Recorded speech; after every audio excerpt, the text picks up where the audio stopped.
അപ്പം നമ്മുടെ ഇന്നത്തെ കഥയ്ക്ക് ഒരു പ്രത്യേകതയുണ്ട്.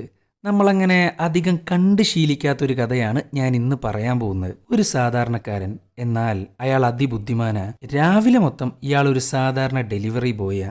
എന്നാൽ രാത്രിയായാൽ അല്ലെങ്കിൽ ഒഴിവ് സമയങ്ങളിൽ അയാൾ ക്യാഷ് ഉണ്ടാക്കാൻ വേണ്ടി ചെയ്യുന്നൊരു കാര്യമുണ്ട്. അതാണ് ഈ ഒരു എൻറ്റയർ സിനിമ. ഓരോ കമ്പനിയിലെയും വിസിൽ ബ്ലോവേഴ്സിനെ പ്രൊട്ടക്റ്റ് ചെയ്യുക, അതും ജസ്റ്റ് ഒരു റിലേ സർവീസ് ഉപയോഗിച്ചിട്ട്. ഇതാണ് ഇയാളുടെ പ്രധാന പരിപാടി. ഇനി വിസിൽ ബ്ലോവേഴ്സ് എന്താന്ന് പറയാം. നിങ്ങളിപ്പോൾ ഒരു കമ്പനിയിൽ വർക്ക് ചെയ്യുമെന്ന് വിചാരിക്കുക. ആ കമ്പനിയിൽ ഇല്ലീഗലായിട്ടുള്ള എന്തോ ഒരു കാര്യം നടക്കുന്നുണ്ട്. അത് നിങ്ങളായിട്ട് പുറത്ത് കൊണ്ടുവരാൻ നോക്കുന്നു. ഇതറിഞ്ഞ ആ കമ്പനി പിന്നെ വെറുതെ ഇരിക്കുമോ? നിങ്ങളെ കൊല്ലാൻ നോക്കും, അല്ലെങ്കിൽ നിങ്ങളെ പുറത്താക്കാൻ നോക്കും. അങ്ങനെയുള്ള പല കാര്യങ്ങളും നടക്കും. എന്നാൽ നിങ്ങളാണേലോ ഈ കമ്പനിയുടെ മുഴുവൻ ഫയലും പുറത്തു കൊണ്ടുവരാൻ നോക്കും. സോ നിങ്ങൾക്ക് പറയുന്ന പേരാണ് വിസിൽ ബ്ലോവർ. ഈ വിസിൽ ബ്ലോവേഴ്സിനെ പ്രൊട്ടക്റ്റ് ചെയ്യാൻ നോക്കുന്ന നായകൻ, അതും റിലേ സർവീസ് കൊണ്ട്. ഈ റിലേ സർവീസിനെ കുറിച്ച് ഞാനിപ്പോൾ പറയുന്നില്ല, അത് നിങ്ങൾ സിനിമ കണ്ട് മനസ്സിലാക്കുക. അതാണ് അതിൻ്റെ ഒരു ഭംഗി. അപ്പോൾ എങ്ങനെയുണ്ട് സംഭവം? അല്പം വെറൈറ്റി അല്ലേ? പിന്നെ മറ്റൊരു കാര്യം, ഈ സിനിമ കൺഫ്യൂസ് ആവാൻ നല്ല ചാൻസ് ഉണ്ട്. സോ ഒന്ന് ശ്രദ്ധിച്ചിരുന്ന് കണ്ടാൽ വളരെ നന്നായിരിക്കും. അതുമാത്രമല്ല, ചിലവർക്ക് ഇത് ലേഗ് അടിക്കാനും ചാൻസ് ഉണ്ട്. അതുകൊണ്ട് ഞാൻ ആദ്യമേ പറയാം, ഇതെല്ലാവർക്കും പറ്റുന്നൊരു സിനിമയല്ല. പിന്നെ ക്ലൈമാക്സിൽ ഒരു വമ്പൻ ട്വിസ്റ്റ് വരുന്നുണ്ട്. അപ്പം ഞാൻ കൂടുതലൊന്നും പറയുന്നില്ല, നേരെ സിനിമയിലേക്ക് അങ്ങ് കിടക്കാം.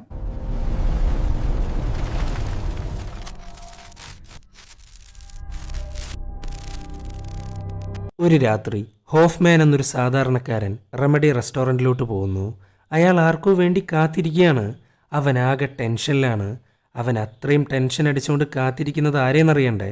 ഒപ്റ്റിമോ ഫാർമസ്യൂട്ടിക്കൽ കമ്പനിയുടെ CEO. ഇനി ഹോഫ്മാൻ ആരാന്നും എന്താണെന്നും പറയാം. ഇപ്പം പറഞ്ഞ ഒപ്റ്റിമൽ ഫാർമസ്യൂട്ടിക്കൽ കമ്പനിയിലാണ് അവൻ വർക്ക് ചെയ്തിരുന്നത്. And he is A whistle blower.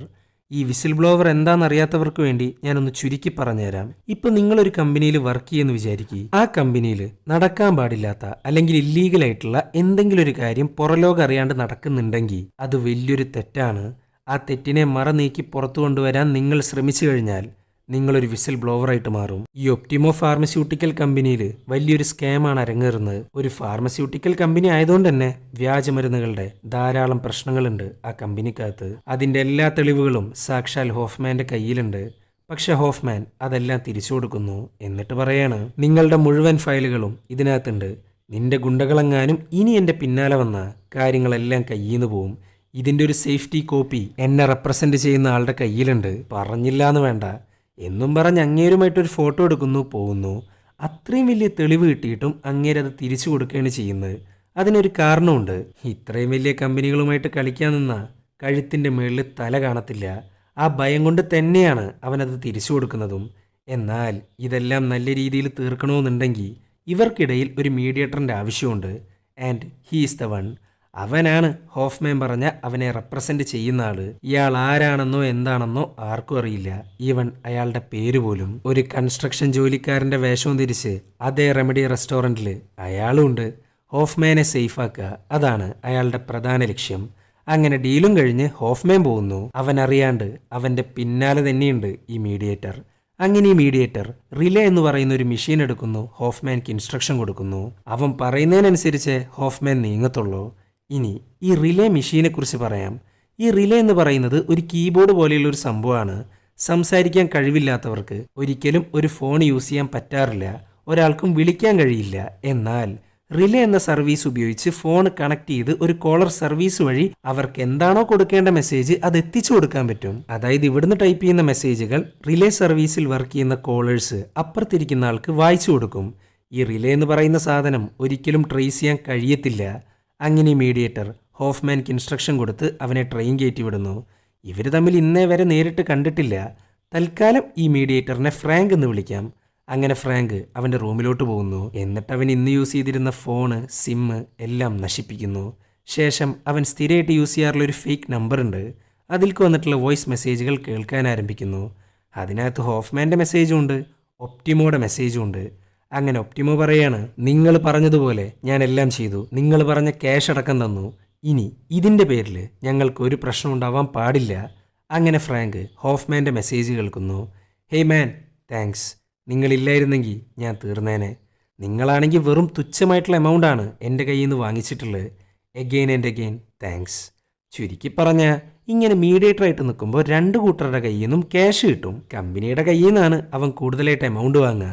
കാരണം തെറ്റുകാരവരായിരിക്കും. ഇനി വിസിൽ ബ്ലോവറിന് യാതൊരു പ്രശ്നവും ഇല്ലാണ്ടിരിക്കുക എന്നുള്ളത് ഫ്രാങ്കിന്റെ ചുമതലയാണ്. അതുകൊണ്ട് ആ സേഫ്റ്റി കോപ്പികൾ ഭദ്രമായിട്ട് സൂക്ഷിച്ചു വെക്കും. അതിനായിട്ട് അങ്ങേർക്കൊരു പ്രോപ്പർട്ടി ഉണ്ട്. പ്രത്യേക പാസ്വേഡ് ഉണ്ടെങ്കിൽ മാത്രമേ അതിൻ്റെ അകത്തോട്ട് കടക്കാൻ പറ്റുള്ളൂ. ആൻഡ് അവൻ്റെ ലോക്കറിനകത്ത് ഇതുപോലെയുള്ള ഫയലുകൾ കുറേ ഉണ്ട്. അത്രയും അധികം കമ്പനികളുടെ വിസിൽ ബ്ലോവേഴ്സിനെ അവൻ പ്രൊട്ടക്റ്റ് ചെയ്യുന്നുണ്ടെന്നർത്ഥം. അങ്ങനെ ഈ സമയത്താണ് കഥയിലെ പ്രധാന കഥാപാത്രത്തെ കാണിക്കുന്നത്, സേറ ഗ്രാൻഡ്. നേരത്തെ കണ്ട ഹോഫ്മാന്റെ അതേ സിറ്റുവേഷനിലാണ് സേറ. അവൾ വർക്ക് ചെയ്യുന്നത് സൈബോ എന്ന് പറയുന്ന വലിയൊരു കമ്പനിയിലാണ്. ആ കമ്പനിയിലെ ഒരു സയന്റിസ്റ്റ് ആയിട്ടായിരുന്നു സേറ വർക്ക് ചെയ്തിരുന്നത്. ഇവരുടെ റീസർച്ചിന്റെ ഭാഗമായിട്ട് ജെനറ്റിക്കലി മോഡിഫൈഡ് ആയിട്ടുള്ള ഗോതമ്പ് അവർ നിർമ്മിക്കാൻ ആരംഭിച്ചു. നിർമ്മിക്കാമെന്ന് മാത്രമല്ല, പല രാജ്യങ്ങളിലോട്ടും അത് എക്സ്പോർട്ട് ചെയ്യാനും തുടങ്ങി. പക്ഷെ ആ ഗോതമ്പിനകത്ത് ഒരു സൈഡ് എഫക്റ്റ് ഉണ്ടായിരുന്നു. അങ്ങനെ സേറ ഈ ഒരു ഇഷ്യൂ തൻ്റെ ബോസിനെ അറിയിച്ചു. എന്നാൽ യാതൊരു കാര്യം ഉണ്ടായിരുന്നില്ല. ഈ സൈഡ് എഫക്റ്റ് കാരണം അലർജീസ്, ക്യാൻസർ എന്ന് വേണ്ട പലവിധ മാറാ രോഗങ്ങളാണ് ഓരോരുത്തർക്കും പിടിപെട്ടിട്ടുള്ളത്. അങ്ങനെ സേറ രണ്ടും കൽപ്പിച്ചൊരു തീരുമാനമെടുത്തു, വിസൽ ബ്ലോവർ ആവാൻ. പിന്നെ അവൾ ഒന്നും നോക്കിയില്ല. ഇതിനോട് ബന്ധപ്പെട്ട പ്രധാന ഫയലുകൾ അങ്ങ് മോഷ്ടിക്കുന്നു, പുറത്ത് കൊണ്ടുവരാൻ നോക്കുന്നു. ഇത് മനസ്സിലാക്കിയ സൈബോ എന്ന കമ്പനി ആദ്യം സേറേനെ സസ്പെൻഡ് ചെയ്തു, പിന്നെ ഡിസ്മിസൽ. ഇപ്പം ഇതാ പുറകെ നടന്നിട്ടുള്ള ഹറാസ്മെന്റ്. ഇവൾ എവിടെ പോയാലും അവളുടെ പിന്നാലെ തന്നെയുണ്ട് സൈബോർഡ് ആൾക്കാർ. ഇതെങ്ങനെയും തീർക്കാൻ വേണ്ടി ഒരു വക്കീലിനെ കാണാൻ വന്നിരിക്കുകയാണ് സേറ. പക്ഷെ അതുകൊണ്ടൊന്നും യാതൊരു കാര്യമില്ല.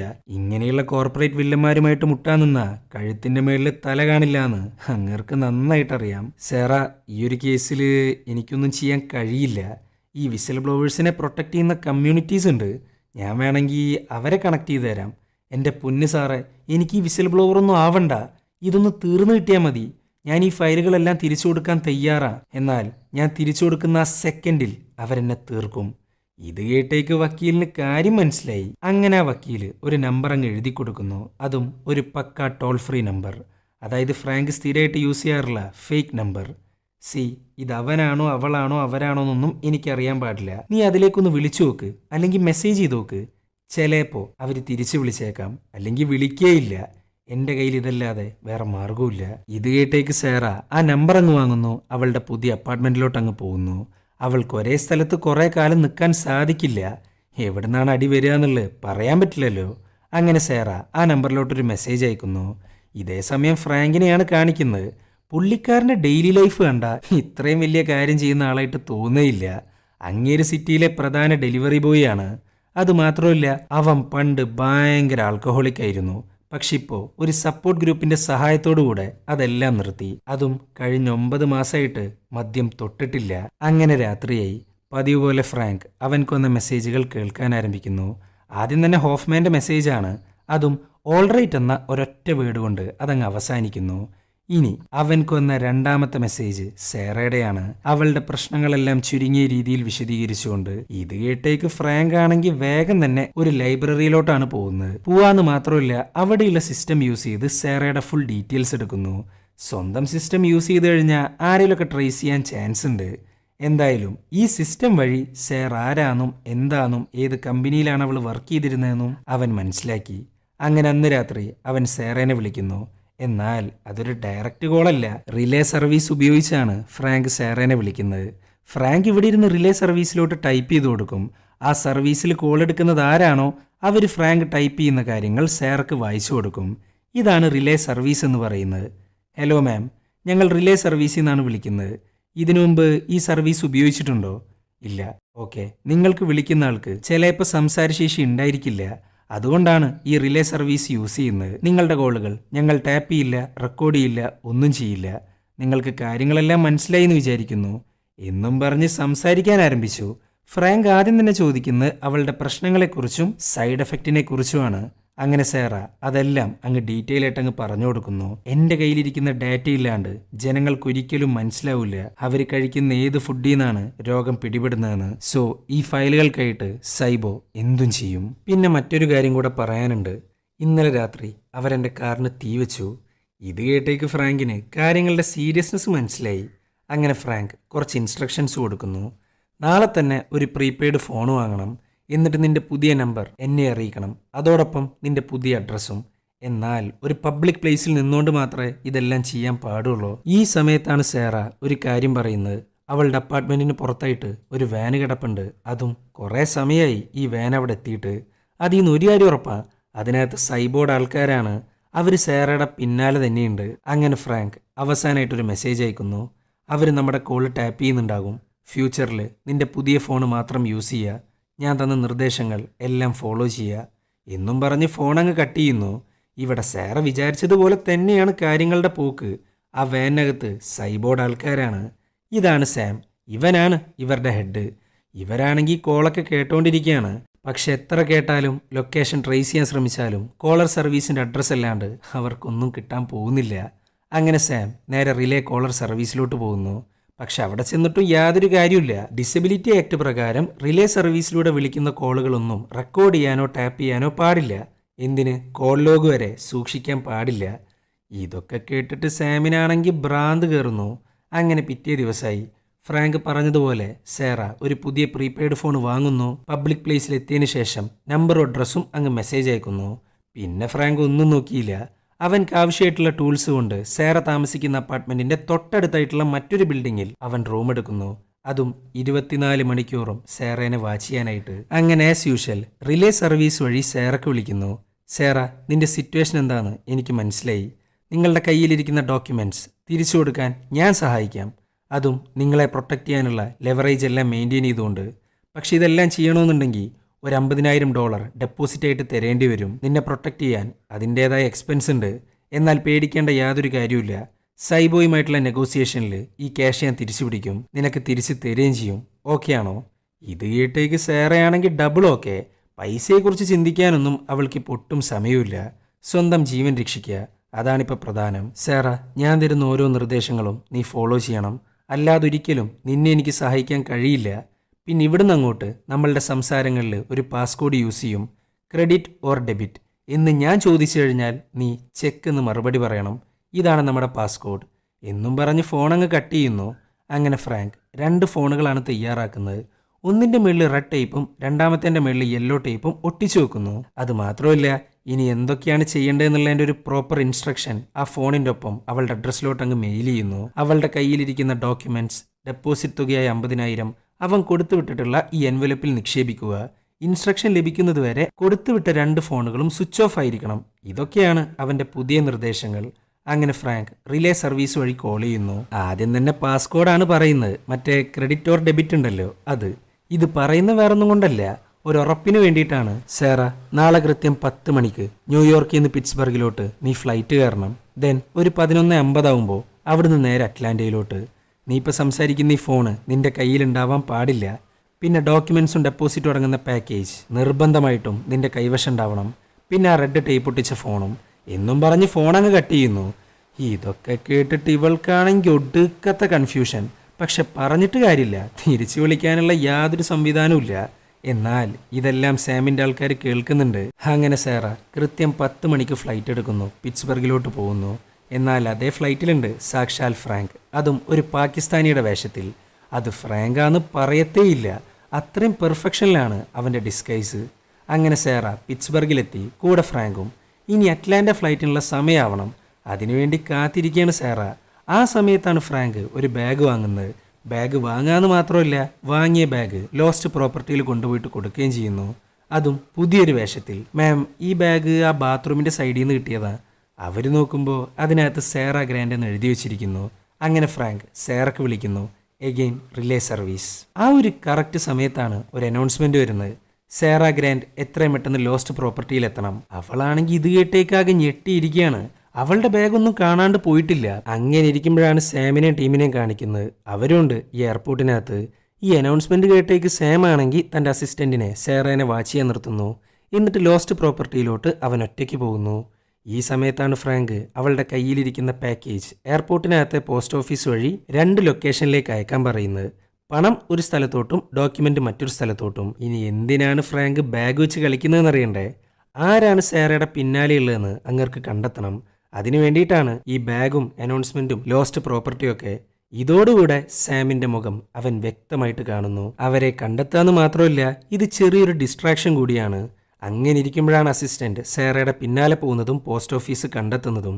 സാധാരണ ഒരു സാധനം എങ്ങോട്ടേലും പാർസൽ അയച്ചു എന്ന് വിചാരിക്കുക, അതിനൊരു ട്രാക്കിംഗ് നമ്പർ ഉണ്ടാവും. അതെല്ലാം ചുരുട്ടിക്കൂട്ടി കളയാണ് സാക്ഷാൽ സേറ. എന്നാൽ അസിസ്റ്റന്റ് അതങ്ങ് എടുത്തു വെക്കുന്നു. ഇതേ സമയം സേമാണെങ്കിൽ ആകെ ഭ്രാന്ത് കയറിയിട്ടാണ് ഇരിക്കുന്നത്. ലോസ്റ്റ് പ്രോപ്പർട്ടിയിൽ ഒരു കാലി ബാഗല്ലാണ്ട് ഒരു തേങ്ങയില്ല. അങ്ങനെ ഇരിക്കുമ്പോഴാണ് സാം ബാക്കിയുള്ള ടീം മെമ്പേഴ്സിനെ കാണാൻ പോകുന്നത്. ഇത് കണ്ടേക്ക് ഫ്രാങ്ക് ആണെങ്കിൽ അപ്പം തന്നെ ഫോട്ടോ എടുക്കുന്നു. പുള്ളിക്കാരൻ്റെ കയ്യിൽ ചെറിയൊരു ക്യാമറയുണ്ട്. അങ്ങനെ ഫ്രാങ്കിൻ്റെ നിർദ്ദേശപ്രകാരം അറ്റ്ലാന്റ സേറ വേണ്ടാന്ന് വെക്കുന്നു, തിരിച്ചു പോകുന്നു.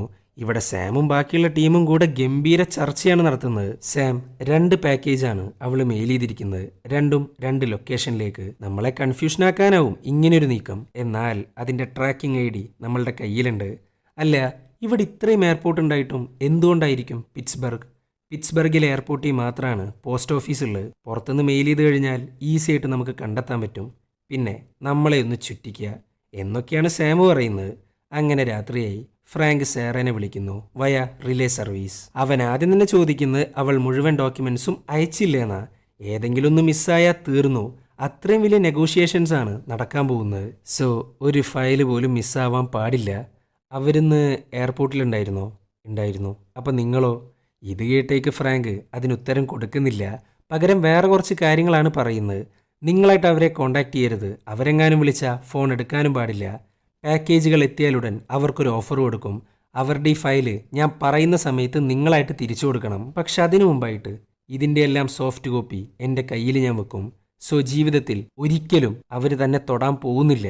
ഇത് കേട്ടേക്ക് സേറ കൂടെ നിങ്ങളുണ്ടാവോ എന്നാണ് ചോദിക്കുന്നത്. നിങ്ങളുടെ ഇടയിൽ വർക്ക് ചെയ്യുന്നൊരു മീഡിയേറ്റർ മാത്രമാണ് ഞാൻ. നിങ്ങളെ നേരിട്ട് കാണാനോ ആശ്വസിപ്പിക്കാനോ എനിക്ക് സാധിക്കില്ല. മനസ്സിലായല്ലോ? ഞാൻ പറയുന്നതും കേൾക്കാണ്ട് നിങ്ങളുടെ ഇഷ്ടത്തിന് ചെയ്യാനാണ് ഭാവുന്നുണ്ടെങ്കിൽ ഞാനിതിന്ന് പിന്മാറും എന്നും പറഞ്ഞ് ഫോൺ അങ്ങ് കട്ട് ചെയ്യുന്നു. അങ്ങനെ പിറ്റേ ദിവസമായി. സേറ പാക്കേജുകൾ അയച്ച 2 ലൊക്കേഷനിലോട്ടും സാമിൻ്റെ ആൾക്കാർ പോകുന്നു. അതും മറ്റേ ട്രാക്കിംഗ് ID യൂസ് ചെയ്തിട്ട്. പോവാന്ന് മാത്രമല്ല അവിടെ അങ്ങ് ക്യാമറ വെക്കുന്നു. പക്ഷെ അതുകൊണ്ടൊന്നും യാതൊരു കാര്യമില്ല. ഫ്രാങ്ക് വീണ്ടും ഇവരെ നല്ല വൃത്തിക്ക് അങ്ങ് പറ്റിച്ചു. ആ പാക്കേജിൻ്റെ കൂടെ ഫോർവേഡിംഗ് അഡ്രസ്സും കൂടെ കൊടുത്തിട്ടുണ്ടായിരുന്നു. അതായത് ട്രാക്കിംഗ് ID വെച്ച് ഇവർ പോയിരിക്കുന്ന പോസ്റ്റ് ഓഫീസിലോട്ടാണ് സാധനം വരിക. എന്നാൽ അതിൻ്റെ മേളിലൊരു ഫോർവേഡിംഗ് അഡ്രസ്സ് ഉണ്ടെങ്കിൽ എങ്ങോട്ടാണോ അഡ്രസ്സ് ഫോർവേഡ് ചെയ്തിട്ടുള്ളത് അങ്ങോട്ട് പോവും. ചുരുക്കി പറഞ്ഞ പാക്കേജുകൾ ഫ്രാങ്കിൻ്റെ കയ്യിൽ ഭദ്രമായിട്ട് എത്തിയിട്ടുണ്ട്. അങ്ങനെ ഫ്രാങ്ക് ആ ഫയലുകൾ മൊത്തം ചെക്ക് ചെയ്യുന്നു. അതിനകത്തുണ്ട് സേറ വർക്ക് ചെയ്യുന്ന സൈബോൺ കമ്പനിയുടെ ബോസിൻ്റെ കോൺടാക്ട് നമ്പർ. പിന്നെ അവനൊന്നും നോക്കിയില്ല. റിലേ സർവീസ് ഉപയോഗിച്ച് അതിലേക്ക് കോൾ ചെയ്യുന്നു. എന്നാൽ ആരും ഫോൺ എടുക്കുന്നില്ല. അങ്ങനെ ഫ്രാങ്ക് ഒരു മെസ്സേജ് അയക്കുന്നു. നിങ്ങളുടെ കമ്പനിയിൽ വർക്ക് ചെയ്യുന്ന സേറ ഞങ്ങളുടെ കയ്യിൽ കുറച്ച് ഫയലുകൾ ഏൽപ്പിച്ചിട്ടുണ്ട്. അതും ജെനറ്റിക് മോഡിഫിക്കേഷൻ ഓഫ് വീറ്റ്. ആ ഒരു ഫയലിനെ കുറിച്ച് നിങ്ങൾക്കറിയാമെന്ന് ഞാൻ കരുതുന്നു. ഏകദേശം 311 പേജുകളുണ്ട് അതിനകത്ത്. എൻ്റെ ക്ലയൻ്റായ സേറ അത് തിരിച്ചു തരാൻ തയ്യാറാണ്. ഈ മെസ്സേജ് കേൾക്കുകയാണെന്നുണ്ടെങ്കിൽ ഞാൻ തരുന്ന നമ്പറിലോട്ട് വിളിച്ചാൽ മതി എന്നും പറഞ്ഞ് മറ്റേ ഫേക്ക് നമ്പർ ഉണ്ടല്ലോ അതങ്ങ് കൊടുക്കുന്നു. അങ്ങനെ കുറേ സമയം കഴിഞ്ഞു. Still no response. ഇവിടെ സേറയുടെ റൂമിൻ്റെ ഫ്രണ്ടിലാണെങ്കിൽ സാമിൻ്റെയും ടീമിൻ്റെയും വാന് ഇപ്പോഴും ഉണ്ട്. അവർ ഈ മെസ്സേജൊക്കെ കേട്ടോണ്ടിരിക്കുകയാണ്. അവർക്ക് ഇത്രയും നേരമായിട്ടും ഫ്രാങ്ക് ആരാന്ന് കണ്ടെത്താൻ സാധിച്ചിട്ടില്ല. അങ്ങനെ ബോസിൻ്റെ കയ്യിൽ നിന്ന് റെസ്പോൺസ് ഇല്ലയെന്ന് കണ്ടപ്പോൾ ഫ്രാങ്ക് ഒരു ഫോൺ എടുക്കുന്നു. ആ വാനിൻ്റെ ഫ്രണ്ടിലോട്ട് അങ്ങ് വെച്ചു കൊടുക്കുന്നു. എന്നിട്ട് നൈസായിട്ട് ആരും അറിയാണ്ട് തിരിച്ചു കയറുന്നു. എന്നിട്ട് ആ ഫോണിലോട്ട് അവൻ അങ്ങ് കോൾ ചെയ്യുന്നു. ഈ റിങ്ങിങ് സൗണ്ട് കേട്ടേക്ക് സാം ആണെങ്കിൽ ഞെട്ടിയിരിക്കുകയാണ്. ഇവരാരും അറിയാണ്ടാണ് ഫ്രാങ്ക് അവരുടെ അണ്ണാക്കി പോയിട്ട് ഫോൺ വെച്ചിട്ടുള്ളത്. അപ്പം പിന്നെ ഞെട്ടാണ്ടിരിക്കുമോ? അങ്ങനെ കോൾ എടുക്കുന്നു. Again relay service. നിങ്ങൾക്ക് വേണ്ട ഫയലുകൾ എൻ്റെ കയ്യിലുണ്ട്. അത് ഞാൻ തിരിച്ചു തരണമെന്നുണ്ടെങ്കിൽ എൻ്റെ ക്ലയൻ്റായ സേറയുടെ സേഫ്റ്റി നിങ്ങൾ ഉറപ്പുവരുത്തണം. അവളെ ഫോളോ ചെയ്യാനോ ഫോൺ ടാപ്പ് ചെയ്യാനോ ഹറാസ് ചെയ്യാനോ പാടില്ല. നിങ്ങളുടെ ബോസിനെ ഞാൻ കോൺടാക്ട് ചെയ്യാൻ ശ്രമിച്ചു, പക്ഷേ യാതൊരു റെസ്പോൺസും ഇല്ല. നിങ്ങളുടെ മെസ്സേജ് ബോസ് കേട്ടിരുന്നു. ഞങ്ങളോട് ഡീൽ ചെയ്യാനാണ് പുള്ളിക്കാരൻ പറഞ്ഞിരിക്കുന്നത്. അതുകൊണ്ട് തൻ്റെ ഡീൽ എന്താന്ന് പറ. സിമ്പിൾ, സേറേനെ വെറുതെ വിടുക. പിന്നെ നിങ്ങളുടെ ഇടയിൽ മീഡിയേറ്ററായിട്ട് നിൽക്കുന്ന എനിക്ക് $5 മില്യൺ വേണം. അത്രയും ക്യാഷ് തന്നിട്ട് താൻ ഞങ്ങളെ ചതിച്ചാലോ? ഒരിക്കലുമില്ല. ക്യാഷ് തരുന്നു, സേറേനെ വെറുതെ വിടുന്നു, ഫയലുകളെല്ലാം തിരിച്ചു തരുന്നു. പിന്നെ ഇൻഷുറൻസിൻ്റെ ഭാഗമായിട്ട് അതിൻ്റെ ഒരു സേഫ്റ്റി കോപ്പി എന്നും എൻ്റെ കയ്യിലുണ്ടാവും. അതാണ് ഡീൽ. ഓക്കെ പറയാൻ നാളെ വൈകുന്നേരം വരെ സമയമുണ്ട്. ഒന്നും ആയില്ല എന്നുണ്ടെങ്കിൽ ഈ ഫയലുകൾ എത്തേണ്ടടുത്തെത്തും. പറഞ്ഞില്ല എന്ന് വേണ്ട. സോ ഇപ്പം തന്നെ സേറയുടെ അപ്പാർട്ട്മെൻറ്റിൻ്റെ ഫ്രണ്ടിൽ നിന്ന് പോകും. ഇത് കേട്ടേക്ക് ഇവരാണെങ്കിൽ വേഗം തന്നെ വണ്ടിയും കൊണ്ട് അങ്ങ് പോകുന്നു. അതല്ലാതെ അവർക്ക് വേറെ മാർഗവുമില്ല. ഇവർ പോകുന്നതൊക്കെ കണ്ട് സേറയാണെങ്കിൽ ഭയങ്കര ഹാപ്പി. അങ്ങനെ ഇരിക്കുമ്പോഴാണ് ഫ്രാങ്ക് സേറയ്ക്ക് വിളിക്കുന്നത്. Again relay service. സേറ കാര്യങ്ങളെല്ലാം സംസാരിച്ചിട്ടുണ്ട്. ഉടനെ തന്നെ ഡീലുണ്ടാവും. So be prepared, be patient, be calm. പിന്നെ ഈ ഡീല് കഴിഞ്ഞാൽ നീ കുറച്ചു കാലത്തേക്ക് ഈ രാജ്യം വിട്ട് പോവേണ്ടി വരും. നിന്റെ സേഫ്റ്റിക്ക് വേണ്ടിയിട്ടാണ്. എല്ലാം സേഫായാൽ നിനക്ക് തിരിച്ചു വരാം. പിന്നെ മറ്റൊരു കാര്യം, ഇനി മുതൽ കൃത്യം 6 മണിയാവുമ്പോൾ നീ എനിക്കൊരു മെസ്സേജ് അയക്കണം. എന്തെങ്കിലും പ്രശ്നമുണ്ടെങ്കിൽ വെതർ എന്ന് അയക്കണം. അതല്ല എല്ലാം സേഫ് ആണെങ്കിൽ ഓൾ റൈറ്റ് എന്ന് അയച്ചാൽ മതി. ഈ ഒരു പ്രൊസീജിയറാണ് ഹോഫ്മാൻ ഇപ്പോഴും ഫോളോ ചെയ്യുന്നത്. പുള്ളിക്കാരൻ നേരത്തെ ഒരു 1 വേർഡ് മെസ്സേജ് അയച്ചിട്ടുണ്ടായിരുന്നല്ലോ, ഓൾ റൈറ്റ് എന്നും പറഞ്ഞുകൊണ്ട്. ഇതാണ് സംഭവം. ഈ ഒരു കോഡ് തന്നെയാണ് ഫ്രാങ്ക് എല്ലാവർക്കും കൊടുക്കുന്നത്. ഈ സമയത്ത് സാറ പറയാണ്, അതിന് ഓൾ റൈറ്റ് എന്ന് പറയുന്നത് 1 വേർഡ് അല്ലല്ലോ, 2 വേർഡല്ലേ, ഓൾ റൈറ്റ് എന്നും പറഞ്ഞവർ കാര്യമില്ലാത്ത കാര്യങ്ങളൊക്കെ ജസ്റ്റ് സംസാരിച്ച് തുടങ്ങിയിട്ടുണ്ട്. 2 പേർക്കും എന്തോ ഒരു കണക്ഷൻ ഫീൽ ചെയ്യുന്നുണ്ട്. ഫ്രാങ്ക് ആണെങ്കിൽ അത്യാവശ്യം കോൾസും കാര്യങ്ങളൊക്കെ റിലേ സർവീസ് വെച്ച് നടത്തിയിട്ടുണ്ട് പലരുമായിട്ടും. പക്ഷെ ഇന്നേ വരെ അവൻക്ക് അങ്ങനെ ഒരു ഫീല് കിട്ടിയിട്ടില്ല. ഇതാദ്യമായിട്ടാണ്. അങ്ങനെ ഇരിക്കുമ്പോഴാണ് ഫ്രാങ്ക് അവൻ്റെ കൂടെ സപ്പോർട്ട് ഗ്രൂപ്പിലുള്ള ഒരു സ്ത്രീനെ കാണാൻ പോകുന്നത്. അവർ ഭയങ്കര ഫ്രണ്ട്സാണ്. അവളുടെ പേരാണ് വോഷ്. പുള്ളിക്കാരത്തി നാട്ടിലെ പ്രധാന പോലീസേരിയാണ്. അങ്ങനെ സാം ഡീലിനൊക്കെ പറയുന്നു. ഇത് കേട്ടേക്ക് ഫ്രാങ്ക് പണം എങ്ങോട്ടാണ് അയക്കേണ്ടതെന്ന് പറഞ്ഞു കൊടുക്കുന്നു. ക്യാഷ് റിസീവ് ചെയ്താൽ ഉടൻ നമ്മളുടെ ബാക്കിയുള്ള ഡീലുകൾ ആരംഭിക്കും. ഇവരാണെങ്കിൽ ക്യാഷ് വെക്കുന്ന പെട്ടിക്കകത്ത് ട്രാക്കറാണ് വെക്കുന്നത്. അതും 5-6 ദിവസം ചാർജ് നിൽക്കുന്ന ഒരു ഗംഭീര ട്രാക്കർ. ചുരുക്കി പറഞ്ഞ സാം പണി തുടങ്ങിയെന്നർത്ഥം. അങ്ങനെ ഫണ്ട് കിട്ടാനായിട്ട് ഫ്രാങ്ക് വെയിറ്റ് ചെയ്യാൻ ആരംഭിക്കുന്നു. ഇവിടെ സാറയാണെങ്കിൽ ഭയങ്കര ഹാപ്പി. കാലങ്ങൾക്ക് ശേഷമാണ് ഒന്ന് സമാധാനത്തിൽ പുറത്തിറങ്ങുന്നത്. ഫോളോ ചെയ്തു വരാൻ സാമോ അവൻ്റെ ആൾക്കാരോ ഇല്ല. അപ്പം പിന്നെ സമാധാനം ഇല്ലാണ്ടിരിക്കുമോ? എന്നാൽ അവൾ പോലും അറിയാണ്ട് അവളുടെ പിന്നാലെ തന്നെയുണ്ട് ഫ്രാങ്ക്. അങ്ങർക്ക് എന്തൊക്കെയോ ഫീലിങ്സ് തോന്നി തുടങ്ങിയിട്ടുണ്ട്. തിരിച്ചും അങ്ങനെ തന്നെയാണ് ട്ടാ. അതിനെ പ്രണയം എന്ന് മുഴുവനായിട്ടും വിളിക്കാൻ പറ്റില്ല. അങ്ങനെ അന്ന് രാത്രി ഫ്രാങ്ക് മെസ്സേജ് എല്ലാം ചെക്ക് ചെയ്യുന്നു. എന്നാൽ സാറയുടെ ഭാഗത്തുനിന്ന് ഒരു മെസ്സേജ് പോലും ഇല്ല. ഇത് കണ്ടേക്ക് പുള്ളിക്കാരനാണെങ്കിൽ ടെൻഷനാവുന്നു. പിന്നെ അവനൊന്നും നോക്കിയില്ല. വേഗം തന്നെ ആ ലൊക്കേഷൻ്റെ പരിധിയിൽ നിന്ന് മാറുന്നു. മാറുകയെന്ന് മാത്രമല്ല, അവൻ്റെ സ്വന്തം നമ്പറിൽ നിന്ന് സാറൊക്കെ അങ്ങ് വിളിച്ചു നോക്കുന്നു. പക്ഷെ റിലേ സർവീസിൽ നിന്നാണ്, ഞാനൊരു കോളറാണ് എന്നൊക്കെ പറഞ്ഞിട്ടാണ് വിളിക്കുന്നത്. ഇൻ കേസ് സാമും കൂട്ടരും കൂടെ കോള് ടാപ്പ് ചെയ്യാൻ നോക്കുന്നുണ്ടെങ്കിൽ ലൊക്കേഷൻ ആ ബിൽഡിങ്ങിൻ്റെ പരിസരത്ത് ഉണ്ടാവരുത്. അതുകൊണ്ടാണ് മറ്റൊരു ലൊക്കേഷനിൽ പോയിട്ട് വിളിക്കുന്നത്. അതാവുമ്പോൾ അവർക്ക് സംശയം തോന്നത്തില്ല. ഇവിടെ സാറയാണെങ്കിൽ നല്ല ഉറക്കാം. അതുകൊണ്ടാണ് മെസ്സേജ് അയക്കാൻ മറന്നുപോയത്. കുറേ കാലങ്ങൾക്ക് ശേഷമാണ് അവളൊന്ന് ഉറങ്ങുന്നത്. അവൾക്കുണ്ട് ഫ്രാങ്കിന് തോന്നുന്ന അതേ കണക്ഷൻ. അങ്ങനെ സാറ ഒരു കാര്യം ചോദിക്കുന്നു. എപ്പോഴേലും ഇങ്ങനെയുള്ള കേസിൽ കാര്യങ്ങളെല്ലാം കയ്യിൽ നിന്ന് പോയിട്ടുണ്ടോ? യെസ്, ഉണ്ടായിട്ടുണ്ട്. എൻ്റെ നിർദ്ദേശങ്ങൾക്കനുസരിച്ച് നീങ്ങാത്തവർക്ക് പണി കിട്ടിയിട്ടുണ്ട്. അങ്ങനെയുള്ള സിറ്റുവേഷൻസിൽ കൈയൊഴിയാന്നല്ലാണ്ട് എനിക്കൊന്നും ചെയ്യാൻ കഴിയില്ല. ഇതൊക്കെ കേട്ടിട്ട് സാറക്കാണെങ്കിൽ എന്താ പറയേണ്ടതെന്നറിയില്ല.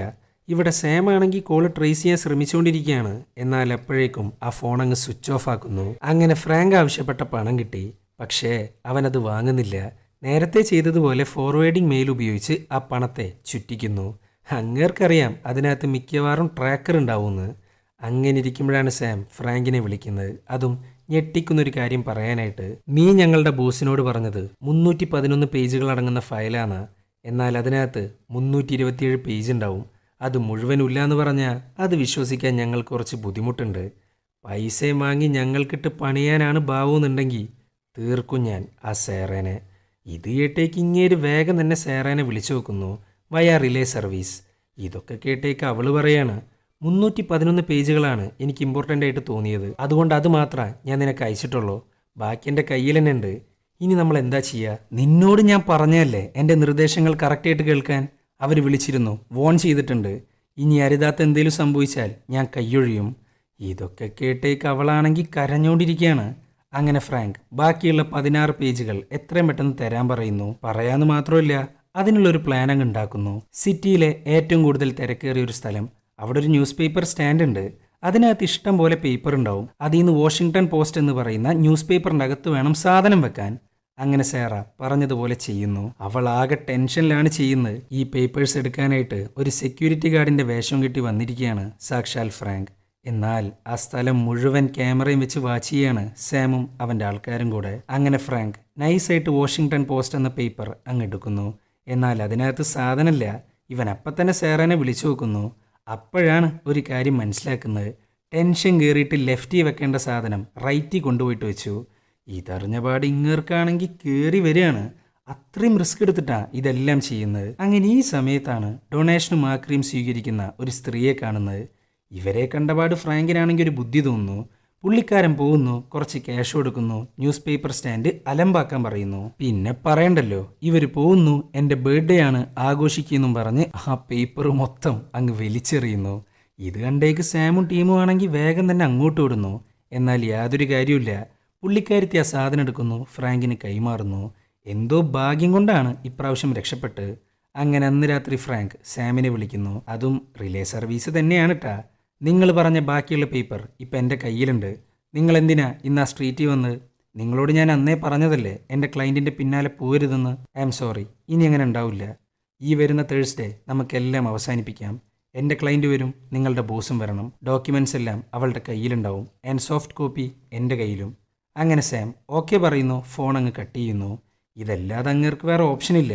ഇവരാണെങ്കിൽ നേരത്തെ ആ സ്ട്രീറ്റിൽ മൊത്തം ക്യാമറ വെച്ചിട്ടുണ്ടായിരുന്നല്ലോ, അതിനകത്ത് കിട്ടിയിട്ടുണ്ട് ഫ്രാങ്കിൻ്റെ മുഖം. പക്ഷെ അത് വെച്ച് കണ്ടെത്താന്ന് പറയുന്നത് അത്ര എളുപ്പമുള്ളൊരു കാര്യമൊന്നുമില്ല. അത്രയും മൈന്യൂട്ട് ഡീറ്റെയിൽസ് മാത്രമേ ക്യാമറ പകർത്തിയിട്ടുള്ളൂ. അങ്ങനെ ഇരിക്കുമ്പോഴാണ് ഫ്രാങ്ക് സേറേനെ വിളിക്കുന്നത്. അവൻ ആകെ ദേഷ്യത്തിലാണ്. സേറ, തേഴ്സ്ഡേ ആണ് ഡീൽ വെച്ചിരിക്കുന്നത്. അതുവരെ ഓൾ റൈറ്റ് ഓർ വെദർ എന്ന് പറയുന്ന ഈ 2 മെസ്സേജുകൾ മാത്രം അയച്ചാൽ മതി. കൂടുതൽ സംസാരമൊന്നും വേണ്ട. ആൻഡ് ഇനി എൻ്റെ നിർദ്ദേശം കേൾക്കാണ്ടിരുന്നാൽ ഞാൻ അങ്ങ് ഇട്ടിട്ട് പോവും. പറഞ്ഞില്ല എന്ന് വേണ്ട എന്നും പറഞ്ഞ് ഫോൺ അങ്ങ് കട്ട് ചെയ്യുന്നു. ഇവൾക്കാണെങ്കിൽ ഇതൊക്കെ കേട്ടിട്ട് സങ്കടം സഹിക്കാൻ വയ്യ. ഇവിടെ ക്യാഷിൻ്റെ മുകളിൽ വെച്ചിട്ടുണ്ടായിരുന്ന ട്രാക്കർ ചാർജും തീർന്ന് ഓഫായി. അതുവഴി ഫ്രാങ്കിനെ പിടിക്കാന്നുള്ള സാമിൻ്റെ പ്ലാൻ പാളി. ഇനി എന്താ ചെയ്യേണ്ടതെന്ന് ഒരു പിടുത്തമില്ല. അങ്ങനെ ഈ സമയത്താണ് ഹോഫ്മാൻ്റെ ഒരു മെസ്സേജ് വരുന്നത് ഫ്രാങ്കിന്. സംഭവം വേറൊന്നുമില്ല, അയാൾ ഭയങ്കര കുറ്റബോധത്തിലാണ് മെസ്സേജ് അയക്കുന്നത്. ഒപ്റ്റിമോ ഫാർമസ്യൂട്ടിക്കൽ കമ്പനി ഉണ്ടല്ലോ, അവരിപ്പോഴും വ്യാജമരുന്നിന്റെ നിർമ്മാണം, സപ്ലൈ ഒന്നും നിർത്തിയിട്ടില്ല. ഫ്രാങ്കിന്റെ കയ്യിലിരിക്കുന്ന തെളിവാണെങ്കിൽ പുറത്ത് വിടാനും പറ്റില്ല. എങ്ങാനും പുറത്തു വിട്ട് കഴിഞ്ഞാൽ അത് ഹോഫ്മാനെ മാത്രമല്ല ബാധിക്കുക, ഫ്രാങ്കിനെയും കൂടിയാണ്. സോ ഒന്നും ചെയ്യാൻ പറ്റാത്തതിലുള്ള കുറ്റബോധമാണ് ഹോഫ്മാന്. അങ്ങനെ ഈ സമയത്താണ് ഫ്രാങ്കിനെ കാണിക്കുന്നത്. പുള്ളിക്കാരൻ മറ്റേ സപ്പോർട്ട് ഗ്രൂപ്പിലാണ്. അവിടെ വെച്ചിട്ടാണ് അവൻ്റെ കഥ എന്താന്ന് പറയുന്നത്. ഫ്രാങ്ക് വർക്ക് ചെയ്തിരുന്ന കമ്പനിയിൽ ഒടുക്കത്തെ വർക്ക് പ്രഷർ ഉണ്ടായിരുന്നു. അതിൽ നിന്ന് പുറത്തു കിടക്കാനാ കുടിക്കാൻ ആരംഭിച്ച് പിന്നീട് പോകെ പോകെ മദ്യമില്ലാണ്ട് പറ്റില്ല എന്നായി. അങ്ങനെ അതൊരു അഡിക്ഷനായിട്ട് മാറി. അങ്ങനെ ഇരിക്കുമ്പോഴാണ് സ്വന്തം കമ്പനിക്കെതിരെ അവനൊരു വിസൽ ബ്ലോവറായിട്ട് മാറുന്നത്. എന്നാൽ യാതൊരു കാര്യം ഉണ്ടായിരുന്നില്ല. ആ ജോലിയിൽ നിന്ന് അവനെ പുറത്താക്കിയെന്നല്ലാണ്ട് ഒരു തേങ്ങയും സംഭവിച്ചില്ല. ഇത്ര മാത്രമേ പുള്ളിക്കാരൻ പറയുന്നുള്ളൂ. എന്നാൽ ഈ ഒരൊറ്റ കാരണം കൊണ്ടാണ് ഇങ്ങനെയുള്ള സ്റ്റേജിൽ നിൽക്കുന്ന ആളുകളെ അവൻ സഹായിച്ചുകൊണ്ടിരിക്കുന്നത്, വിസിൽ ബ്ലോവേഴ്സിനെ പ്രൊട്ടക്റ്റ് ചെയ്യാൻ നോക്കുന്നത്. പിന്നെ കുടിക്കാണ്ടിരിക്കാൻ അവൻ കണ്ടെത്തിയ പുതിയൊരു അഡിക്ഷൻ. അങ്ങനെ തേഴ്സ്ഡേ ആയി. ഇന്നാണ് ഫയലുകൾ കൈമാറാൻ പോകുന്നത്. അങ്ങനെ ഫ്രാങ്ക് സേറേനെ വിളിക്കുന്നു. എന്നിട്ട് പറയാണ്, ഇന്ന് രാത്രി കൃത്യം 8 മണിക്ക് ഫയലുകൾ നിന്റെ കയ്യിൽ വന്ന് ചേരും. ഞാനൊരു റെസ്റ്റോറൻറ്റ് ബുക്ക് ചെയ്തിട്ടുണ്ട്. നീയും നിന്റെ ബോസും കൂടെ അവിടെ വെച്ചാണ് ഫയലുകൾ കൈമാറാൻ പോകുന്നത്. ഫയൽ കൈമാറിയതിന് ശേഷം ഒരു സെൽഫി എടുക്കണം. അതായത് ഹോഫ്മാൻ ചെയ്ത അതേ പ്രൊസീജിയർ. അങ്ങനെ ഫ്രാങ്ക് ഇക്കാര്യങ്ങളെല്ലാം സാമിനോടും പറയുന്നു. ഫയലുകളെങ്ങാനും കൈമാറിക്കഴിഞ്ഞാൽ പിന്നെ ഫ്രാങ്കിനെ മഷിയിട്ട് നോക്കിയാൽ പോലും കാണാൻ കിട്ടില്ല. സോ സാം ആകെ ഭ്രാന്തെടുത്തിട്ടാണ് ഇരിക്കുന്നത്. അങ്ങനെ ഫ്രാങ്ക് പോസ്റ്റ് വഴി സാർക്ക് ഫയലുകളൊക്കെ എത്തിച്ചു കൊടുക്കുന്നു. എത്തിച്ചു കൊടുക്കാമെന്ന് മാത്രമല്ല, ഇവർ ഫയൽ കൈമാറാൻ പോകുന്ന റെസ്റ്റോറൻറ്റിൻ്റെ ഓപ്പോസിറ്റ് ബാറിൽ അവരെ കാത്തിരിക്കുകയാണ് ഫ്രാങ്ക്. പക്ഷെ എത്ര വെയിറ്റ് ചെയ്തിട്ടും 2 കൂട്ടരെയും കാണുന്നില്ല. അപ്പോഴാണ് സാറയുടെ ഒരു മെസ്സേജ് വരുന്നത്. അതും ആ മെസ്സേജ് തുടങ്ങുന്നത് തന്നെ വെദർ എന്ന് പറഞ്ഞുകൊണ്ടാണ്. വെദർ എന്ന് പറഞ്ഞാൽ അറിയാലോ, സേഫ് അല്ല. അങ്ങനെ സാറ പറയാണ്, നീ ആരാന്നും എന്താന്നും അവർ മനസ്സിലാക്കി കഴിഞ്ഞു. ആ സ്ട്രീറ്റിൽ വെച്ച് അവർക്ക് നിന്റെ ഫോട്ടോ കിട്ടി. അത് വെച്ച് നീ ആരാന്ന് കണ്ടുപിടിച്ചു. നിന്റെ പേര് ജെയിംസ് എന്നാണല്ലേ. നിനക്ക് യാതൊരു പ്രശ്നവും വരാണ്ടിരിക്കാൻ അവരെന്നോട് മറ്റൊരു സ്ഥലത്തോട്ട് വരാൻ പറഞ്ഞിരിക്കുകയാണ്, ഒരു കോൺസേർട്ടിലോട്ട്. അവിടെ വെച്ച് ഫയലുകൾ കൈമാറാനാ ഞങ്ങളുടെ തീരുമാനം. എനിവേ, ഇത്രയും സഹായിച്ചെൻ്റെ കൂടെ നിന്നേന് താങ്ക്സ്. ഇത് കേട്ടേക്ക് ഇങ്ങേരാണെങ്കിൽ ഞെട്ടിത്തരിച്ചിരിക്കുകയാണ്. ഇവൻ്റെ യഥാർത്ഥ പേര് ജെയിംസ് എന്നുമല്ല, ഫ്രാങ്ക് എന്നുമല്ല. ചുരുക്കി പറഞ്ഞാൽ സാം അവളെ ട്രാപ്പിലോട്ടാണ് കൊണ്ടുപോകുന്നത്. പുള്ളിക്കാരൻ ജസ്റ്റ് എറിഞ്ഞു നോക്കിയതാ, അത് കൊണ്ടു. പിന്നെ ഫ്രാങ്ക് ഒന്നും നോക്കിയില്ല, വേഗം തന്നെ ആ കോൺസേർട്ടിലോട്ട് പോകുന്നു. അവിടെയുണ്ട് ബോസിനെയും കാത്തിരിക്കുന്ന സാറ. എന്നാൽ ഫയലുകൾ കൈമാറാനല്ല, അവളെ കൊല്ലാനാ സാമും ടീമും വരുന്നത്. വീൽ ചെയറും കൊണ്ടാണ് വരുന്നത്. ഇത് കണ്ടേക്ക് ഫ്രാങ്ക് സാർക്ക് കുറേ പ്രാവശ്യം കോൾ ചെയ്യുന്നു. എന്നാൽ യാതൊരു കാര്യമില്ല. പിന്നെ അവനൊന്നും നോക്കിയില്ല, പോകുന്നു. ഫയർ അലാം അങ്ങ് പുള്ളിയുന്നു. അതോടുകൂടെ അവിടെ വലിയൊരു പാനിക് സിറ്റുവേഷൻ ഉണ്ടാവുന്നു. ഇതിൻ്റെ ഇടയിൽ സാമിൻ്റെ ആൾക്കാരാണെങ്കിൽ തൊട്ടടുത്തെത്തി. അപ്പോഴാണ് അങ്ങേർക്കിട്ടൊരു പണിയും കൊടുത്ത് സാറേനെയും കൊണ്ടങ്ങ് പോകുന്നത്. ഇവന്മാരാണെങ്കിൽ ആകെ ഭ്രാന്ത് കയറിയിട്ടാണ് ഇരിക്കുന്നത്. ഇത്രയും അടുത്ത് കിട്ടിയിട്ട് പോലും ഫ്രാങ്ക് ആരാന്ന് മനസ്സിലാക്കാൻ കഴിഞ്ഞിട്ടില്ല. ഇവിടെ സാറയാണെങ്കിൽ ആകെ അന്തം വിട്ടിട്ടാണ് ഇരിക്കുന്നത്. സാറ, ഇത് ഞാനാ, ക്രെഡിറ്റ് ഓർ ഡെബിറ്റ്. പിന്നെ എൻ്റെ പേര് ജെയിംസ് എന്നല്ല, തൻ്റെ യഥാർത്ഥ പേരെന്താ? ആഷ്. ഫുൾ നെയിം അഷറഫ് എന്നും പറഞ്ഞ് കുറേ നിർദ്ദേശങ്ങളങ്ങ് കൊടുക്കുന്നു. എന്നാൽ അവൾക്ക് ചോദിക്കാനുണ്ടായിരുന്ന ഒരൊറ്റ ചോദ്യം മാത്രമാണ്. തൻ്റെ നിർദ്ദേശങ്ങൾ അനുസരിക്കാണ്ടിരുന്നാൽ കാര്യങ്ങളെല്ലാം കയ്യിന്ന് പോയാൽ കൈയൊഴിയുന്നല്ലേ നീ പറഞ്ഞിരുന്നത്? അപ്പം പിന്നെ എന്നെ എന്തിനാ രക്ഷിച്ച്? അപ്പോഴാണ് അവൻ്റെ ഉള്ളിലെ പ്രണയത്തെക്കുറിച്ച് തുറന്നു പറയുന്നത്. അവളാണെങ്കിൽ അതൊക്കെ കേട്ടിട്ട് ഭയങ്കരമായിട്ട് ഹാപ്പി ആവുന്നു. അങ്ങനെ ഫ്രാങ്ക് അയച്ചു കൊടുത്ത ഫയലുകൾ അവൻ തന്നെ തിരിച്ചു വാങ്ങുന്നു. അവൻ്റെ കൈവശം വെക്കലാണ് ഇപ്പം സേഫ്. അങ്ങനെ ഫ്രാങ്ക് സാറേനെ ട്രെയിൻ കയറ്റി വിടുന്നു.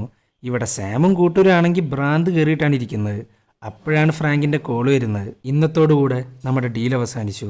ഇനി ഈ ഫയല് മീഡിയാസിൻ്റെ കയ്യിലുണ്ടാവും എന്നും പറഞ്ഞ് ഫോൺ അങ്ങ് കട്ട് ചെയ്യുന്നു.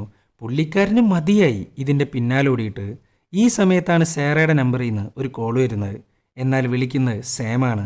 ഹലോ ഫ്രാങ്ക്, നിന്റെ സാറ ഇപ്പം ഞങ്ങളുടെ കസ്റ്റഡിയിലുണ്ട്. ഞങ്ങൾക്ക് ഈ റിലേ കോളൊക്കെ മടുത്തു. അതുകൊണ്ട് ഇനി നേർക്ക് നേർ. സോ എവിടെയാണോ നീ ഫയൽ പൂഴ്ത്തി വെച്ചിരിക്കുന്നത് ആ സ്ഥലം ഞങ്ങൾക്ക് കാണിച്ചു തരണം. നിന്റെ കയ്യിലുള്ള സോഫ്റ്റ് കോപ്പി അടക്കം അവിടെ വെച്ച് ഇല്ലാണ്ടാക്കണം. അതൊന്നും നടക്കില്ല. നിങ്ങളുടെ ഫയലിരിക്കുന്ന അതേ സ്ഥലത്ത് വേറെയും കുറേ ക്ലയൻറ്റിൻ്റെ ഫയൽസ് ഉണ്ട്. അങ്ങോട്ട് നിങ്ങളെ കൊണ്ടുപോകാന്ന് പറയുന്നത് നടക്കുന്ന കാര്യമില്ല. അങ്ങനെയാണെങ്കിൽ നിന്റെ സാറേനെ ഞങ്ങളങ്ങ് തീർക്കും എന്നും പറഞ്ഞ് സാറയുടെ വോയിസ് അങ്ങ് കേൾപ്പിച്ചു കൊടുക്കുന്നു. അവളിരുന്ന് കരഞ്ഞോണ്ടിരിക്കുകയാണ്. അങ്ങനെ സാം ഫോൺ അങ്ങ് കട്ട് ചെയ്യുന്നു. ഫ്രാങ്കിനാണെങ്കിൽ എന്താ ചെയ്യേണ്ടതെന്ന് ഒരു പിടുത്തവും കിട്ടുന്നില്ല. അവനാകെ കൺഫ്യൂസ് ആയിട്ടാണ് ഇരിക്കുന്നത്.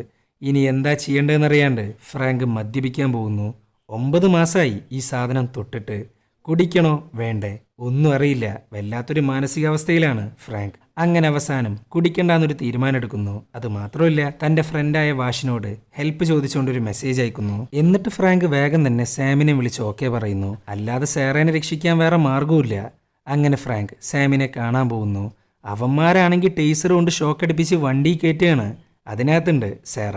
അവളെ കെട്ടിയിട്ടിരിക്കുകയാണ്. അങ്ങനെ ഈ സമയത്താണ് സാം അവൻ്റെ എല്ലാ ഫയലുകളും ഇരിക്കുന്ന പ്രോപ്പർട്ടിയെക്കുറിച്ച് ചോദിക്കുന്നത്. എന്നാൽ ഫ്രാങ്ക് ഒരക്ഷരം മിണ്ടുന്നില്ല. പിന്നെ പറയണ്ടല്ലോ, സാറയുടെ നേർക്കാണ് ഗണ്ണ് ചൂണ്ടുന്നത്. ഇത് കണ്ടേക്ക് ഫ്രാങ്ക് ആണെങ്കിൽ അഡ്രസ്സ് അങ്ങ് പറഞ്ഞു കൊടുക്കുന്നു. ഈ സമയത്താണ് വണ്ടി ഒന്ന് പാളുന്നത്. പിന്നെ ഫ്രാങ്ക് ഒന്നും നോക്കിയില്ല. ഡോർ തുറക്കുന്നു. ഒരുത്തനെ പിടിച്ചങ്ങ് പുറത്തേക്കിടുന്നു. പിന്നെ അവിടെ ഗംഭീര ഫൈറ്റാണ് ഫ്രാങ്കും സാമും കൂടെ. അപ്പോഴാണ് സാക്ഷാൽ സാറ അവളുടെ കയ്യിലെ കെട്ടഴിക്കുന്നതും ടേസർ കൊണ്ട് ഫ്രാങ്കിനെ ഷോക്കടിപ്പിക്കുന്നതും. സാമാണേലോ ഫ്രാങ്കിനെ അടിച്ചടിച്ച് ഇഞ്ച പരുവാക്കുന്നു. അങ്ങനെ ഫ്രാങ്ക് ചോദിക്കുകയാണ്, താൻ ആരാ? നിങ്ങൾക്ക് എന്താ വേണ്ടത്? അപ്പോഴാണ് ആ മാരക ട്വിസ്റ്റ് അങ്ങ് റിവീലാവുന്നത്. നമ്മുടെ സാറയാണ് ഈ ഗ്രൂപ്പിൻ്റെ യഥാർത്ഥ ബോസ്, അല്ലാതെ സാമല്ല. പിന്നെ ഇത്രയും നേരം നമ്മൾ സംസാരിച്ചുകൊണ്ടിരുന്ന സൈബോ എന്ന company, genetic modification of wheat എന്ന് വേണ്ട സകലതും നല്ല പക്ക ഫേക്ക് സ്റ്റോറീസാണ്. പിന്നെ എന്തിനാണ് ഈ ഡ്രാമ എന്ന് ചോദിച്ചാൽ അതിനൊരേ ഒരു ഉത്തരം മാത്രമേ ഉള്ളൂ. ഒപ്റ്റിമോ ഫാർമസ്യൂട്ടിക്കൽ കമ്പനി അവരുടെ വ്യാജമരുന്നുകളെക്കുറിച്ചുള്ള സോഫ്റ്റ് കോപ്പികൾ ഇവൻ്റെ കയ്യിലാണ് ഇരിക്കുന്നത്. തൻ്റെ മുഖം പോലും വെളിപ്പെടുത്താണ്ട അവൻ ഈസിയായിട്ട് ഹോഫ്മാനെ രക്ഷിച്ച്. സോ ഒപ്റ്റിമോ കമ്പനിക്ക് അറിയണം ഹോഫ്മാനെ സഹായിച്ച് അവരുടെ ഫയലുകളെല്ലാം തട്ടിയെടുത്ത വൺ ആൻഡ് ഓൺലി റിലേ മാൻ ആരാന്ന്. അതിനാണ് സാറയുടെ കീഴിൽ ഒരു ടീമിനെ ഫോം ചെയ്ത്. ഹോഫ്മാൻ എങ്ങനെയാണോ ഫ്രാങ്കിലേക്ക് എത്തിയത് അതേ വഴിയാണ് സാറയും സ്വീകരിച്ചിരിക്കുന്നത്. ചുരുക്കി പറഞ്ഞ സാറേനെയും സംഘത്തെയും ഹയർ ചെയ്തിട്ടുള്ളത് സാക്ഷാൽ ഒപ്റ്റിമോ ഫാർമസ്യൂട്ടിക്കൽസ് ആണ്. ഇതറിഞ്ഞപാട് ഞെട്ടിത്തരിച്ചിരിക്കുകയാണ് ഫ്രാങ്ക്. അവൾക്ക് ഇവനോട് പ്രേമമില്ല, ഒരു മണ്ണാങ്കട്ടിയില്ല. അങ്ങനെ അവർ ഫ്രാങ്കിൻ്റെ പ്രോപ്പർട്ടിയിലെത്തി. അവൻ പാസ്വേഡ് അടിച്ചാൽ മാത്രമേ അകത്തോട്ട് കയറാൻ പറ്റത്തുള്ളൂ. എന്നാൽ ഇതിനകത്തൊരു സിസ്റ്റം ഉണ്ട്. 3 തവണയെങ്ങാനും പാസ്വേഡ് റോങ് ആയിട്ട് അടിച്ചാൽ അവിടെ ചെറിയൊരു ബ്ലാസ്റ്റ് ഉണ്ടാവും. അതിൻ്റെ മറവിലങ്ങ് രക്ഷപ്പെടുകയാണ് ഫ്രാങ്ക്. ഏതെങ്കിലും ഒരു കാലത്ത് പിടിക്കപ്പെട്ടാൽ സ്വയം രക്ഷപ്പെടാനുള്ള ഒരു പുകമറ, അതാണ് ഈ ബ്ലാസ്റ്റ്. ഇവന്മാരാണെങ്കിൽ പിന്നാലെ തന്നെയുണ്ട്. ഈ സമയത്താണ് ഫ്രാങ്ക് ഒരുത്തനിട്ട് ഒന്നങ്ങ് കൊടുക്കുന്നത്. എന്നിട്ട് അയാളുടെ ഗണ്ണെടുക്കുന്നു, ഓടുന്നു. ഇവരാണെങ്കിൽ പിന്നാലെ തന്നെയുണ്ട്.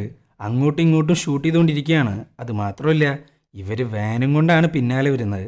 അങ്ങനെ ഒരു വിധത്തിൽ ഫ്രാങ്ക് സേഫ് ആവുന്നു. അപ്പോഴാണ് സാക്ഷാൽ സാറ ഗണ്ണും കൊണ്ടങ്ങ് ഫ്രണ്ടിലോട്ട് വരുന്നത്. പാസ്വേഡ് തന്നില്ലെങ്കിൽ കൊന്നുകളയും ഞാൻ. ഇത് കേട്ടേക്ക് ഫ്രാങ്ക് ഗണ്ണങ്ങ് താഴെയിടുന്നു. എന്നിട്ട് പറയാണ്, കൊല്ല്, നിന്നെക്കൊണ്ട് സാധിക്കുമെങ്കിൽ കൊല്ല്. ഇവൾക്കാണെങ്കിൽ ട്രിഗർ വലിക്കാൻ പറ്റുന്നില്ല. അവളുടെ ഉള്ളിൽ ഫ്രാങ്കിനോടുള്ള ഒരു കണക്ഷൻ ഇപ്പോഴും ഉണ്ട്. പക്ഷെ ഇനിയിപ്പോൾ പറഞ്ഞിട്ട് യാതൊരു കാര്യമില്ല. അങ്ങനെ ഈ സമയത്താണ് സിറ്റിയിലെ എൻറ്റയർ പോലീസ് ഫോഴ്സ് അങ്ങോട്ടെത്തുന്നത്. ഓൾറെഡി വാഷിനോട് ഹെൽപ്പ് ചോദിച്ചിട്ടുണ്ടായിരുന്നല്ലോ, അതാണ് സംഭവം. അങ്ങനെ വരുന്നു, എല്ലാത്തിനും അറസ്റ്റ് ചെയ്യുന്നു. വോഷാണെങ്കിൽ ഞെട്ടിയിരിക്കുകയാണ്. അവൾക്ക് എന്താ കാര്യം എന്നൊന്നും മുഴുവനായിട്ടും മനസ്സിലായിട്ടില്ല. അങ്ങനെ ഫ്രാങ്ക് വള്ളി പുള്ളി തെറ്റാണ്ട് അങ്ങ് പറഞ്ഞു കൊടുക്കുന്നു. എല്ലാത്തിനും അറസ്റ്റ് ചെയ്യുന്നു. അങ്ങനെ എല്ലാം അവസാനിച്ചു. ഒപ്റ്റിമോ ഫാർമസ്യൂട്ടിക്കൽസ് അയച്ചു കൊടുത്ത മറ്റേ 5 മില്യൺ ഉണ്ടല്ലോ, അതും കൊണ്ട് പുതിയ ലൈഫ് ആരംഭിക്കുകയാണ് സാക്ഷാൽ ഫ്രാങ്ക്. അതിനകത്തുണ്ട് ചാർജ് തീർന്ന ഒരു ട്രാക്കർ, പിന്നെ ബാക്കിയുള്ള ഫയലുകൾ അതെല്ലാം വാഷിനെ ഏൽപ്പിക്കുന്നു. സത്യങ്ങളെല്ലാം പുറത്തു വരുന്നു. ഒപ്റ്റിമോ ഫാർമസ്യൂട്ടിക്കൽസിൻ്റെ കാര്യത്തിൽ ഒരു തീരുമാനമായി. ഈ ഒരു പോയിന്റ് വെച്ചിട്ടാണ് ഈ ഒരു സിനിമ അങ്ങ് അവസാനിക്കുന്നത്. അപ്പോൾ വീഡിയോ ഇഷ്ടപ്പെട്ടാൽ ലൈക്ക് ചെയ്യുക. കൂടുതൽ വീഡിയോകൾക്കായി ചാനൽ സബ്സ്ക്രൈബ് ചെയ്യുക. അപ്പോൾ ബൈ.